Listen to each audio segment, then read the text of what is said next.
Ecco, vedi, lo sapevo che sbagliavo ancora una volta. Questo passaggio proprio non riesco a farlo.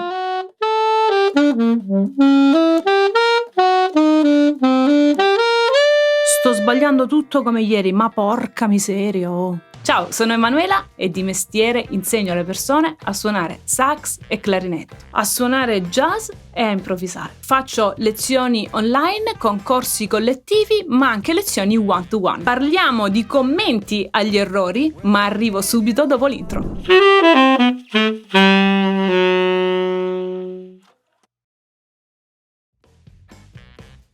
Capita in fase di studio o di esecuzione di commettere degli errori, il che di per sé non è una cosa gravissima, errare è umano, ci mancherebbe altro.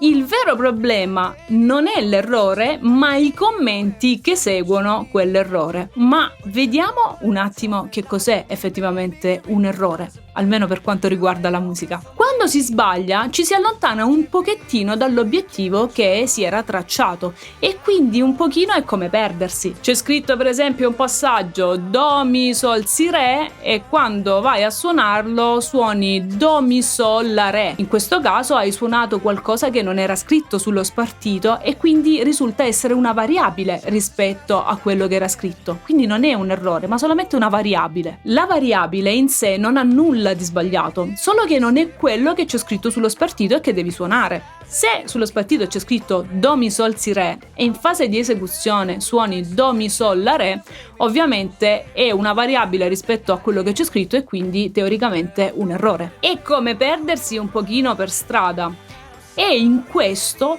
c'entra molto l'attenzione. Facciamo un esempio pratico. Se io apro il telefono perché voglio mandare un messaggio a una mia amica e mentre sto aprendo il telefono vedo la notifica di Facebook, entro in Facebook e faccio tutto tranne che mandare il messaggio alla mia amica, in quel caso lì il mio problema riguarda l'attenzione. E molte volte gli errori che si commettono in fase di studio hanno a che fare con problemi di attenzione. Del motivo per cui ci perdiamo strada facendo ci sarebbe veramente molto da dire, ma oggi mi vorrei concentrare sull'elemento semplice e diabolico del commento all'errore. Se quando fai un errore lo commenti, quel commento è del tutto inutile. Mi capita tutti i giorni di sentire allievi che mi dicono io questo passaggio non lo sopporto, ogni volta che arrivo qui sbaglio, non capisco come mai quando lo studiavo mi veniva e poi stamattina che stavo ripassando non mi viene più. In questo tipo di scenario ai miei allievi, oltre che alle lezioni di musica, propongo delle sessioni di coaching perché alla base di questi commenti ci sono altre questioni che riguardano il loro stato d'animo quando studiano e l'ottimizzazione dell'energia quando studiano, che trattiamo nelle sedute di coaching e troviamo una strategia per risolvere in maniera definitiva questo problema. Quando sento i miei allievi che, fra virgolette, imprecano nel momento dell'errore, la domanda che faccio sempre a loro è: a che cosa serve questo commento che stai facendo? Ovviamente la risposta è: non serve a nulla. Il commento, oltre a non servire a nulla, mette la persona in uno stato di agitazione tremenda. Ti immagini se nella tua vita di ogni giorno, ad ogni singolo piccolo problemino, piccolo errore, ti cominci a flagellare e autocommentare i tuoi errori? Sarebbe davvero una follia. Quindi perché farlo proprio con la musica, che è una cosa bella della propria vita? Non ne vale proprio la pena, no? Quando ti arrabbi, per esempio, non riconosci neanche quello che hai fatto perché ti parte una reazione in automatico.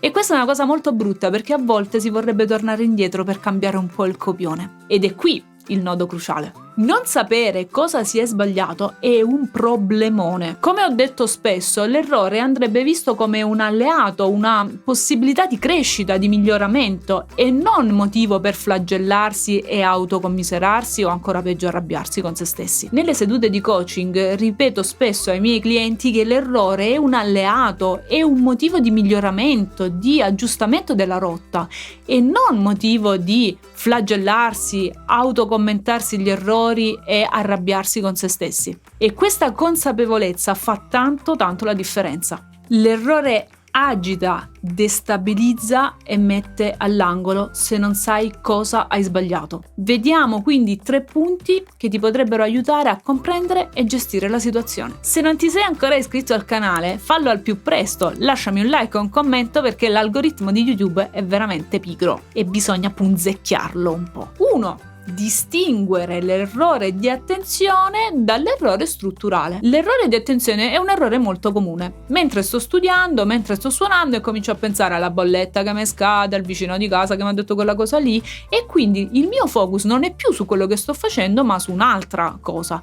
Questo porta a degli errori. In questo tipo di errori la soluzione è molto semplice, basta riposizionarsi al centro del flusso dell'attenzione e questi si risolvono praticamente da soli. Questo tipo di errori sono molto comuni e rovinano un sacco di esecuzioni che potrebbero invece essere molto buone. L'errore strutturale invece è un errore proprio di studio, quindi per esempio durante la settimana tu hai studiato il tuo pezzo, hai sbagliato a leggere un passaggio e sei andato avanti tutta la settimana a fare il passaggio in maniera errata, quindi quello è un errore strutturale e un errore di studio. Quindi hai assimilato quell'errore credendo che invece quello fosse il passaggio corretto da fare. Anche l'errore strutturale è un problema grosso perché nel momento dello studio si può ricondurre al problema di attenzione perché non sei stato abbastanza attento a leggere bene il passaggio e quindi l'hai assimilato in maniera errata. Perché questi 2 errori sono così importanti?